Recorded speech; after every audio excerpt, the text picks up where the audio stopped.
Beno, bideotxo honetan, hainbat limite kalkulatuko ditugu, prozedura berezi batzuk erabiliko ditugu limite hauen kalkulurako, eta hauetxek argi izatea garrantzitsua da, bai.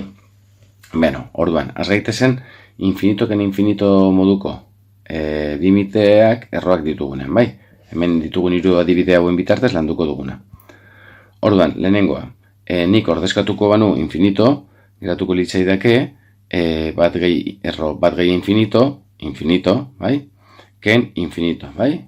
Beraz, infinito ken infinito indeterminazio bat litzateke. Baina, kasu honetan oso errez askatzen da, izan ere, bigarren infinito honen maila, lehenengo honen maila baino handiago da. Bai, x hau erro baten barruan dago, beraz, bere maila ez da bat, baizik eta erdia, bai? Eta bigarrenaren maila bat da. Beraz, bigarren infinitoa lehenengoa baino handiagoa da. Honek esan nahi du, infinitoken infinito oso handi bat, minus infinito litzatekela, bai? Bale. Hau, nola baita esateko, logikaren bitartez askatu dugu, bai? Bale, guazen bigarrenarekin. Bigarren honetan, zera daukagu. Infinito ordezkatzen dugunean, infinitoken erro, infinito berbi gehi hiru, infinito, bai? Eta infinitoren erroa, infinito. Baina, kasu honetan, honen maila bat da, lehenengo infinitoren maila bat da, eta bigarren infinitoaren maila ere, x berbiren erroaren maila ere bat da. Beraz, esan dugun bezala, infinitoken infinito indeterminazioa daukagu, baina kasu honetan, maila berdinekoa direnez, ezin dugu aurreko logika aplikatu, ez? Orduan, honelako kasuetan, egiten duguna da, biderkatuko dugu espresio guzti hau bere konjugatuarekin. Hau da, kenketa beharrean, x gehi erro x berbi gehi hirurekin. Bai? Gero identitate nabarmen bat daukagunez, lehenengoaren karratua ken bigarrenen karratua egiteko. Bueno, guazen apurka, orduan, limitea x infinitora doanean, espresio hori dagoen moduan usten dugu, x berbi gehi hiru, eta hau biderkatzen dugu bere konjugatuarekin. Gauza bera, baina hemen plus ikurra jarraitza. Vale. Eta goian biderkatzen badugu guzti horrekin, espresioa aldatu ez dadin, behan ere, berdinarekin biderkatu beharko dugu. Vale. Honela, geratuko litzaiguke. Eta orain, identitate nabarmen bat daukagumen, bai? Espresio bat, bai? X ken zerbait, bider x gehi zerbait, bai? Eta hau identitate nabarmen bat denez, lehenengoaren karratua ken bigarren espresioaren karratua egingo dugu. Eta honen laser lortzen dugu, hemen erro hau berbi eginda, erroa joango zaigu, bai? Honetarako egin dugu, erabili dugu prozedura, biratu. Orduan, iratuko litzaiguke, limite x infinitora doanean, vale.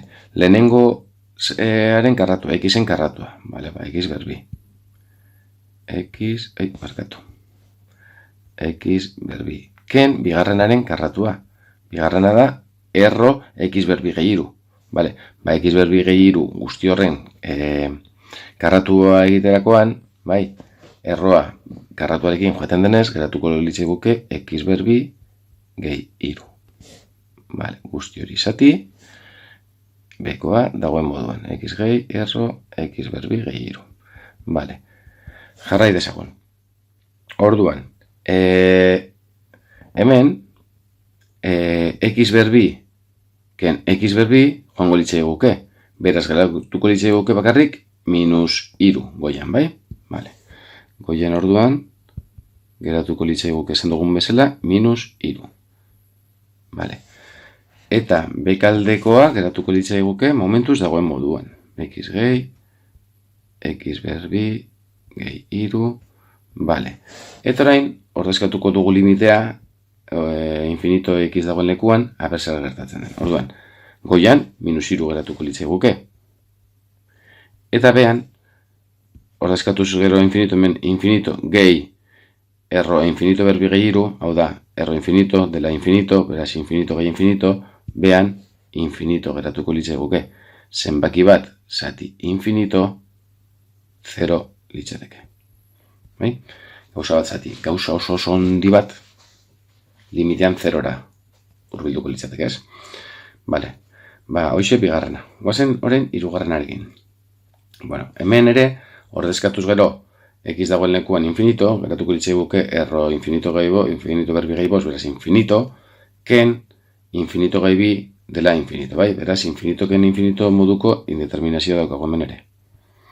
Eta mailak aztertzen baditugu, kasu honetan mailak, lehenengoren maila, erro x berbiren maila bat da, ken bigarren infinitonen maila ere bat da, beraz maila berdinekoa dira.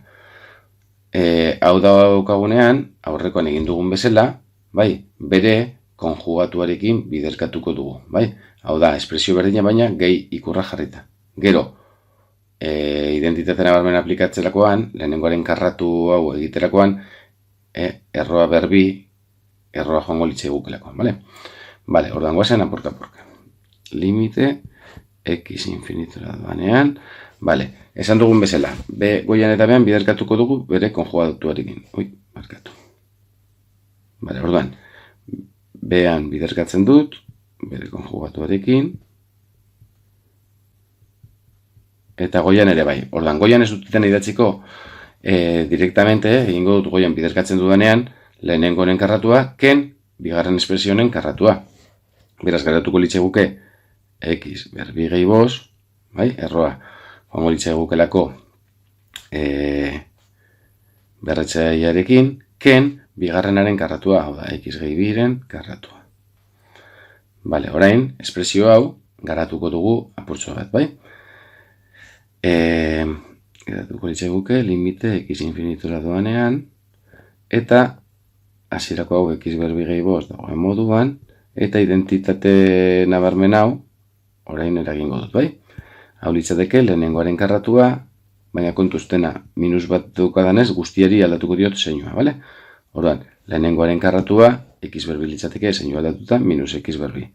Bi aldiz lehenengo bigarrena, ken beharrean minus daukadanez, gehi, bi bider x bider bi, bi bider x bider bi, lau x. Vale. Eta bigarrenaren karratua, da biren karratua, lau litzateke zeinu aldatuta, minus lau. Guzti hau, zati, erro, x berbi gehi bost, eta hemen behan parentesiare kenduko dut, gehi x gehi bi. Vale. Hau, eraginda, goian joango litzaiguke x berbi hau, x berbi honekin, eta geratuko litzaiguke hauxe. Limitea, x infinitora doanean, lau x, eta bosken lau, bat. Eta bekoa dagoen moduan. X berbi gehi bost, gehi x, gehi bi. Ondo, orain, infinito ordezkatuko dugu berriro, ea zer gertatzen den, vale.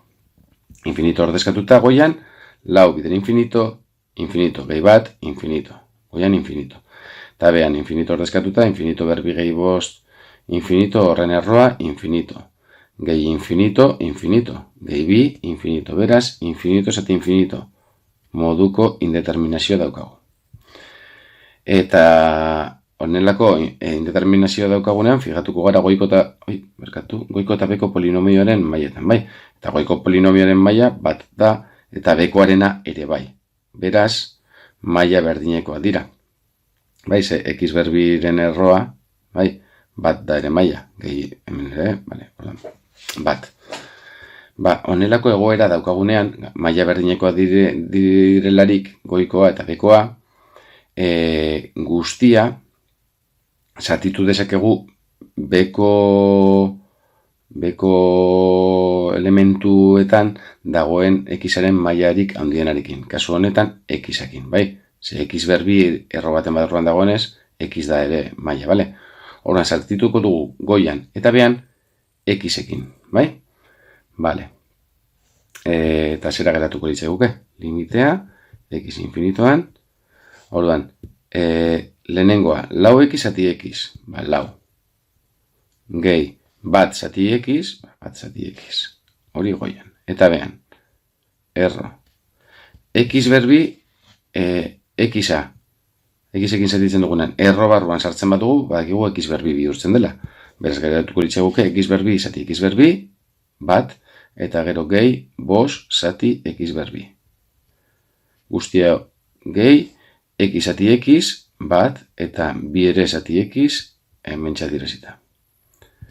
Horrezkatuko dugu orain, infinitoa. Goian geratuko litzaiguke. Lau, gehi, bat zati infinito, 0. Beraz, goian geratuko litzaiguke, lau. Vale. Eta bekaldean geratuko litzaiguke. Bat, gehi, bos zati infinito berbi, bos zati infinito dela 0. Beraz, bat, gehi, bat, bi, gehi, bi zati infinito dela 0, bi gehi, bat gehi bat, bi. Esan dugun moduan, behan, bi. Eta zatiketa hau eginda, lau zati bi, limite honen emaitze litzateke bi. Bale, bause, infinito erroekin egin ditugun hiru adibidetxo.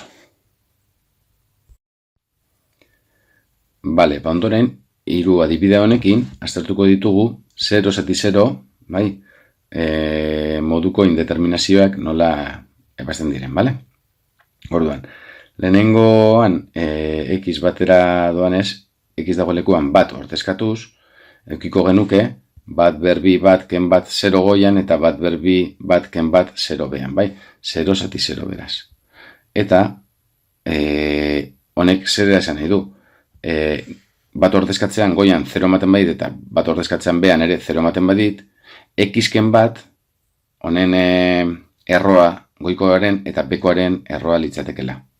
Hau da, guazen apurka ikusiko duzue. Orduan, limitea x batera doanean, goian, atera dezaket, x aman komunean daukatenez, biderkatzen bai. Eta geratuko litzaiguke, lehenengo gaian x atera badut x, eta bigarrenan bat, x-ken bat. Ikusten duzuen moduan esan dizu dena, x-ken bat izan behar da goikoaren erroa. Bai, ze bat ordezkatzean goikoa 0 bihurtzen du. Bai, eta hori sebera ere izan behar du bekoaren erroa, zeren bat ordezkatzerakoan ere beko espresioa 0 egiten du. Orduan, bekoan identitate nabarmen daukagu lehenengoaren karratua, ken bigarrenen karratua. Eta hau da, x-ken bat, bider x-gehi bat identitatea, ez? Bai, lehenengoaren karratua, ken bigarrenen karratu eginda, hasierako espresio hori daukagu. Eta behin, biak goikoa eta bekoa faktorizatuta, konturatzen gara esan dugun moduan, goian daukagula x-ken bat, eta behan ere x-ken bat, hau goikoa bekoarekin joango litzaigoke, bai? Orduan, zera geratuko litzaigoke orain ordezkatuko bagenu. Goian ordezkatzen badugu, geratuko litzaigoke bat, eta behan bat gehi bat. Beraz, goian bat, goian bat, eta behan bat gehi bat, bi. Erdia litzateke limitonen emaitze. Bale, guazen urrengoarekin. Bat ordezkatuta goian ere, bat berlau bat ken bat, 0 edukiko genuke goian, eta behan, ordezkatuko bagenu ere bat berriru bat ken bat 0, gehi bat ken bat 0. Bai, beraz 0 zati 0 moduko indeterminazio daukago ere. Esan dugun moduan, bat x-ken bat goikoaren erroa eta bekoaren erroa izango litzateke. Beraz, faktorizatuko dugu goian eta behan, bai? Orduan, lehenengoa, x berlauken bat, hau ere, honen antzeko identitate bat da, bai? Orduan, lehenengo espresioa berbi, ken bigarren espresioa berbi. Orduan, hause, idatzi dezakegu, honela zeitxoen, x berlau, ematen duena berbi egiterakoan da, x berbi, bai? Eta x berbi, ken bat, biderkatzen badugu, x berbi gehi batekin, hau lehenengoaren karratua, ken bigarrenen karratua litzateke. Orduan, x berbiren karratua ikustu zuen moduan x berlau, eta baten karratua, bat, bai? Bale. Eta bekaldekoa ere, faktorizatzen badugu, hirugarren mailako polinomioa daukagunez, nola faktorizatzen genuen honelako polinomioak? Ruffini erabilita, bai, beraz, Ruffini nola egiten den gogoratuko dizuet. Horretarako, egiten genuena zen, jarriko hemen, egingo duana dela Ruffini, eta Ruffini egiteko jartzen genuen polinomio horren koefiziente guztiak ordenean, orduan x berriren koefizientea da bat, minus x berbiren koefizientea da minus bat, xen koefizientea da bat, eta gai askea minus bat. Eta hemen jartzen dudan zenbakia ez dut pentsatu behar. Bai, beti izango da, bat izan dugun moduan, balore honek egiten duelako beko polinomio hau 0. Beraz, pentsatu gabe, jartzen dugu hor limiteak eramaten gaituen balore hori, bai, kasu honetan, bat. Eta, operatzen badut, bat hau jaisten dut, bat bider bat, minus bat gehi bat, 0, 0 bider bat, 0, bat gehi 0, bat bider bat, eta minus bat gehi bat, 0. Beraz, beko polinomio hau, izango litzateke, esan dugun moduan, x ken bat, bider, beko polinomio geratu zaigun ondarra, bai? Hau, gai askea bada, hau da x eta hau da x berbi. Beraz, geratuko litzaiguke, x berbi, gehi, kasu honetan, bat. Vale? Ba, ikusten duzuen moduan, x berbi gehi bat daukat goian, eta x berbi gehi bat daukat behan. Bai? Vale? Eta, zer gertatzen zait, orain, hau, hemen bat horrezkatzen badut, oraindik, bat berbi ken bat 0, eta bat ken bat 0. Zergaitik, zeren hau, gehiago faktorizatu daiteke, bai? Lehenengoaren karratuak, bigarrenen karratua da litzateke hau. Ze espresiorena? Ba, markatu, limitea, x batera doanean, x ken bat, bider x gehi batena. Eta behan neukan, x ken bat. Beraz, goiko x ken bat hau, bekoarekin joan eskero, geratuko litzaiguke, horixe, bai? Orduan, orain ordezkatuta bat zenbakia x dagoen lekuan, bat, gehi bat, limitoren emaitza izango litzateke, bi. Ados, orduan, honelako polinomioa ditugunean, barrufin erabili beharko dugu, bai? Hirugarren mailako polinomio bat gai guztiekin, daukagunean, barrufin erabili beharko dugu. Edo, behan eta goian igual ere bai, faktorizatzeko, bai, goikoa eta bekoa, erabili beharko dugu rufini, bale? Eta, zenbaki hau, ez dugu pentsatu behar ze zenbaki erabili beharko dugun, beti gure limitearen zenbaki izango litzateke, bai? Zenbaki honek egiten du goikoa eta bekoa 0. Beraz, goiko eta bekoaren erroa da zenbaki hau, bai? Bale. Guazen urrengoarekin. Bale. Kasu honetan, 0 ordezkatuta goian, 0 ematen digu, eta behan ere 0 gehi lau erro bi, osea, 0 gehi lau da lau, lauren erroa da bi, bi ken bi, 0. Beraz, hemen ere, 0 zati 0 indeterminazioa genuka. Bai? Bale. Kasu honetan, zer egingo genuke? Beko espresio honen konjugatuarekin biderkatuko dugu. Bai, espresio berdina, baina ken beharrean gehi. Eta biderkatuko dugu hori goian eta behan. Horrela, gero, identitatea aplikatzekoan, bekoaren lehenengoaren karratua egiterakoan erroa desagertuko litzateke, bai? Orduan, guazen, horixe egitera. Goian geratuko litzaiguke, x berbi, bider, erro, x gehi lau, ken beharrean gehi, bi. Eta behan, espresio berdinarekin biderkatzen dugunean, identitate bat denez ez duten nahi datzeko, direktamente egingo dut lehenengoaren karratua, ken bigarrenaren karratua. Hau da, erro x gehi lauren karratua da x gehi lau, ken bigarrenen karratua dela lau. Bai? Beraz, lauken lau, hau joaten zaigu, eta geratzen zaigu goian x berbi hau, simplifikatu dezaket beko x honekin, bai? Eta geratuko litzaidake orduan, hauxe, nelako espresioa. X berbi x-ekin simplifikatzen denez, geratzen da x goian, bider, x gehi lau, gehi bi. Bale, eta hemen ordezkatuko bagenu, zera geratuko litzaiguke?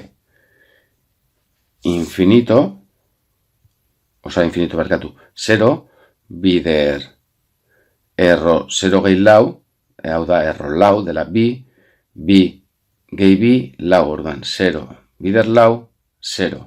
Beraz, limite honen emaitza izango litzateke 0. Bale, hiru adibide hauekin amaitu da. Guazen urrengoekin. Beno, adibide honekin, infinito zati infinito funtzio esponentzialekin landuko dugu, bai?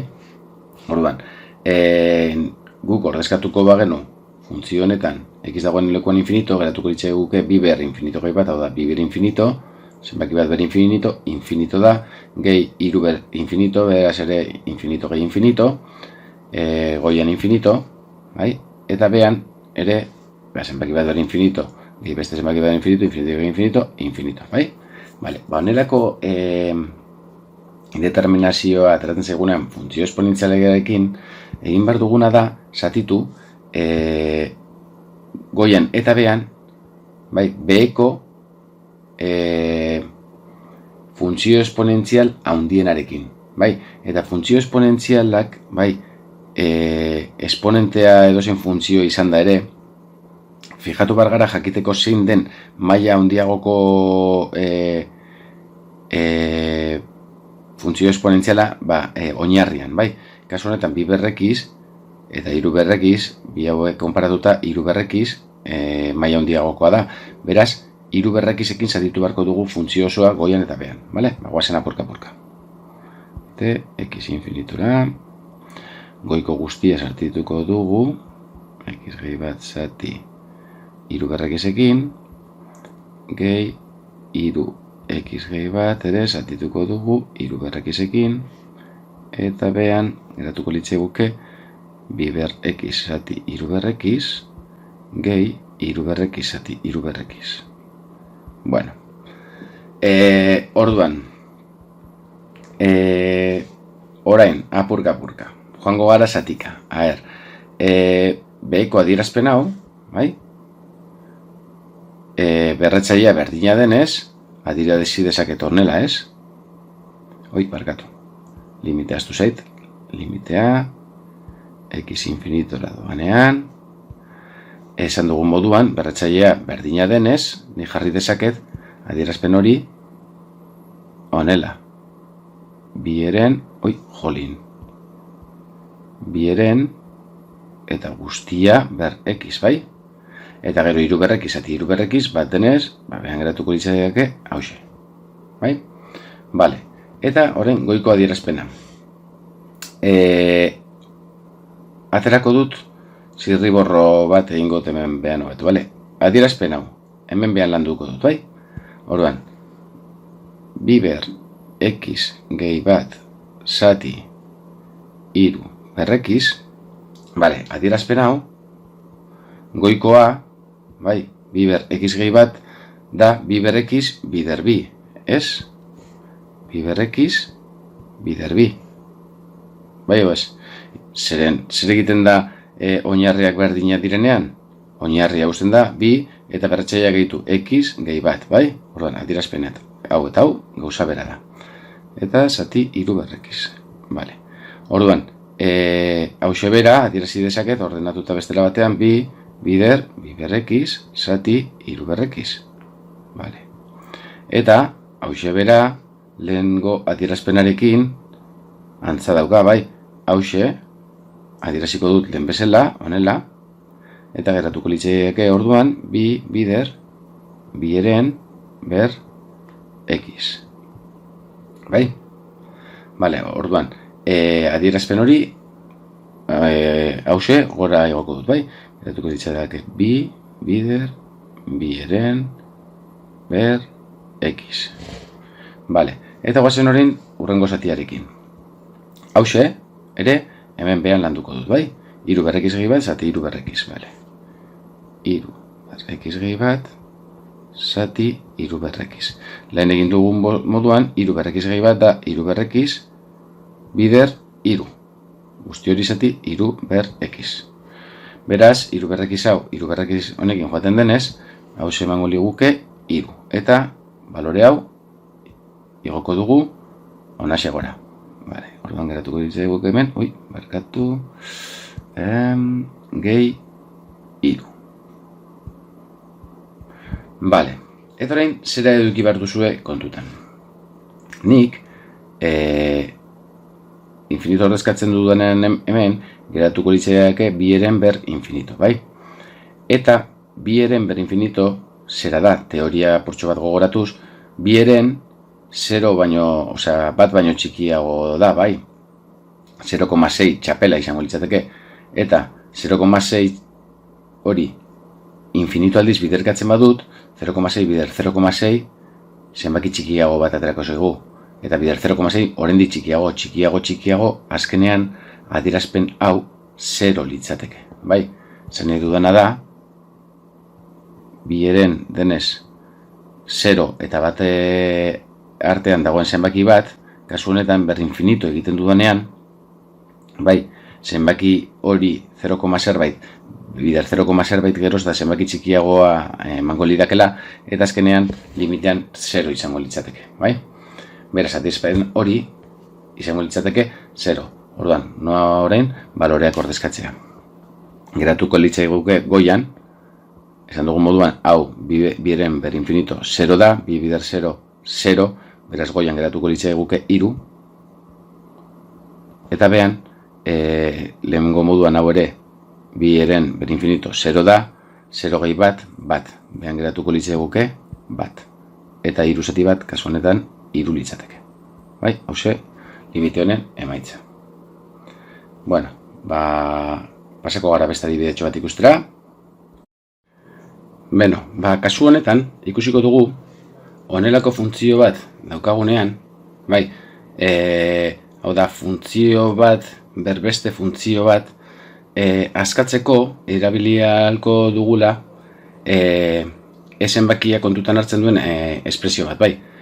Funtzio honek indeterminazio emango digu bat ber infinito, eta askatzeko erabiliko dugu ikasi beharko dugun adierazpen bat. Bueno, orduan, lehenik eta behin ordezkatuko dugu gure funtzioan n dago lekuan infinito. Beraz, geratuko litzaiguke bat gehi bat zati n gehi bi, osea, infinito gehi bi, infinito. Beraz, bat gehi bat zati infinito dela 0, bat litzateke, eta goian infinito ken bat infinito. Beraz, bat ber infinito esan dugun moduan, indeterminazio hau edukiko genuke. Vale. Kasu hauetan, eta gure funtzioak honelako forma daukanean, jakin behar dugu ondoko erlazioa, bai, limitea x infinitora doanean, eta honelako adierazpena daukagunean bat gehi bat zati funtzio bat, eta goian funtzio berdina berretzen, honek ematen duela, zenbakia alegia, bai. Horran, hause kontutan hartuz, batziko dugu goian daukagun adierazpena. Orduan, lehenik eta behin, goiko adierazpen honi forma hau eman beharko diogu. Orduan, nola egingo dugu? Limitea, limitea, n kasu honetan infinitora doanean, lehenengo zatia bat gehi bat zati, berdin daukat, hemen funtzioa n gehi bi, baina berretzailean ez daukat ber n gehi bi. Beraz, nik berretzailean n gehi bi jarriko dut, eta hau jartzen badut, bere alderantzizko ere bai, bat zati n gehi bi, eta honela, batak besteak biderketan bat emango liguke, bai, adierazpen honek. Eta gero, daukagun berretzailea, bai, hemen hasieratik genukan n-ken bat hori, ere, hortze egongo litzateke. Bale, guzti honekin, zera lortzen dugu. Zatitzo hau, esan dugun moduan, litzateke zenbakia, bai. Beraz, adierazpen hori, geratuko litzaiguke honela. Limitea, n infinitora doanean, barkatu. Horrela ez. Esan dugun moduan, adierazpen hori berdez dagoena, da zenbakia. Bai, eta geratuko litzaiguke oraindik egitea, berretzaileren limitea n infinitora doanean. Hau da, biderketa egingo dut, bai? Bat biderreken bat goian, beraz, n-ken bat, jolin. N-ken bat, zati behan n gehi bi. Vale. Eta hemen, adierazpen horretan, daukagun limite hau, infinitora doanean, goiko polinomiaren maila eta bekoak berdina direnez, geratuko naiz goian. Mailarik handiena daukanarekin, n, eta behan n-rekin. Beste gainontzekoa soberan daukat, bai? Beraz, n zati n geratuko litzateke eta n zati n bat denez, limite honek emango liguke bat. Beraz, emaitza izango litzateke berbat, hau da, zenbakia. Bale, hauxe, honelako adierazpenen limite kalkulatzeko modua.